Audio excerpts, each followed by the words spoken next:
चूंकि अभी छुट्टियों का समय आ जाएगा, परिवार चाहेंगे कि अब कोविड के बाद जिस तरीके से हमने देखा है लोगों को निकलते हुए, एक बार फिर वो कोशिश करेंगे, तो लोग जानना चाहते हैं कि कहीं ऐसा तो नहीं कि फिर सब कुछ बंद हो जाएगा, हम अपनी बुकिंग कराएं। देखिए, अभी मुश्किल है कहने के लिए कि क्या सब कुछ पूरा 100% से खुल जाएगा या प्रतिबंध रहेंगे या प्रतिबंध और बढ़ेंगे। ये हमको डेवलपमेंट्स के साथ हमें कॉन्स्टेंटली डे टू डे हम लोगों को देखना होगा प्रोसेस के तौर पर।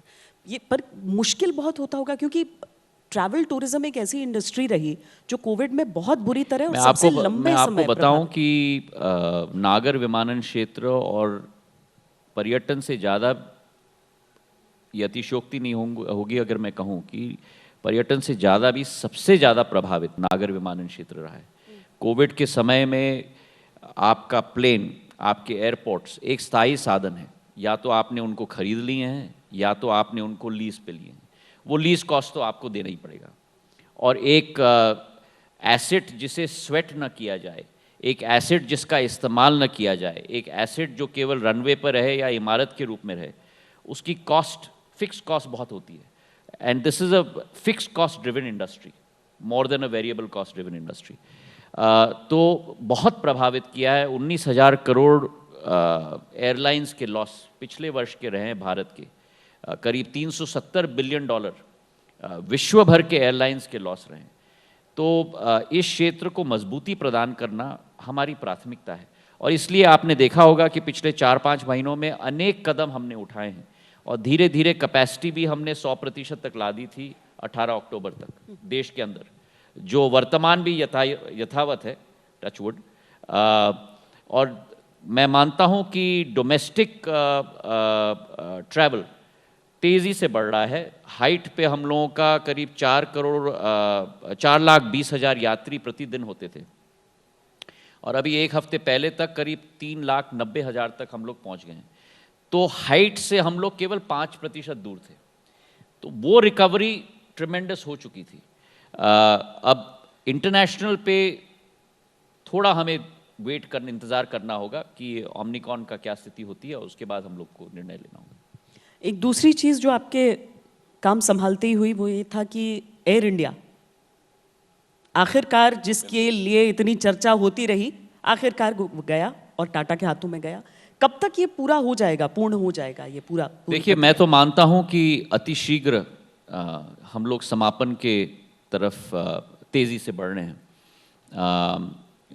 शेयर होल्डर्स अग्रीमेंट साइन हो गया, कंडीशंस प्रेसिडेंट की स्थिति आज आगे बढ़ रही है, और मेरा अनुमान है कि अगले कुछ हफ्तों में ही, अगले 1-1.5 महीने में इस ट्रांजैक्शन की समाप्ति होगी।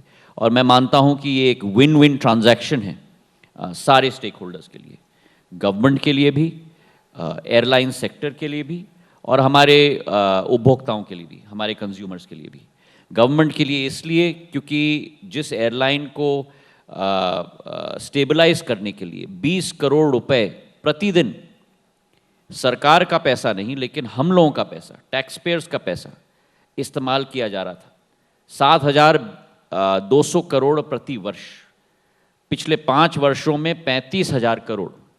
जिस एयरलाइन का डेट करीब 60,000 करोड़ का वर्तमान में है, जिस एयरलाइन में 32,000 करोड़ रुपए इक्विटी के रूप में इन्फ्यूज किया गया है पिछले 10 सालों में, मैं मानता हूं कि ये एक महत्वपूर्ण कदम और साहसी कदम सरकार की तरफ से रही है। वहीं एयरलाइंस के लिए भी ये एक विन विन सिचुएशन है, क्योंकि अब आपके पास एक नया प्लेयर आया है एयरलाइंस के सेक्टर में, एक नए वैल्यू प्रोपोजिशन के साथ, जिसके पास कैश रिजर्व्स है इन्वेस्ट करने के लिए, इस एयरलाइन को वायबल बनाने के लिए, जिसके पास करीब करीब 20% मार्केट शेयर बन जाएगा बाकी अपने एयरलाइंस को लेकर। तो एयरलाइन सेक्टर के लिए भी बहुत महत्वपूर्ण है, कि मैं मानता हूं कि नागर विमानन मंत्री के रूप में भारत में कम से कम 4 से 5 हमारे वायबल एयरलाइंस सदैव रहने चाहिए कंपटीशन के लिए, ताकि कस्टमर की भी जीत हो, और कस्टमर के लिए भी एक विन विन सिचुएशन है, क्योंकि कस्टमर को एक नया वैल्यू प्रोपोजिशन मिलेगा। तो ऑल राउंड एक विन विन सिचुएशन है हम लोगों के लिए, और बहुत साहसी कदम सरकार ने लिया है इस विनिवेश को आगे बढ़ाते हुए। और मैं मानता हूं कि इससे बहुत एक सकारात्मक संकेत भी देश के अंदर और विश्व में भी हम लोग भेज पाए।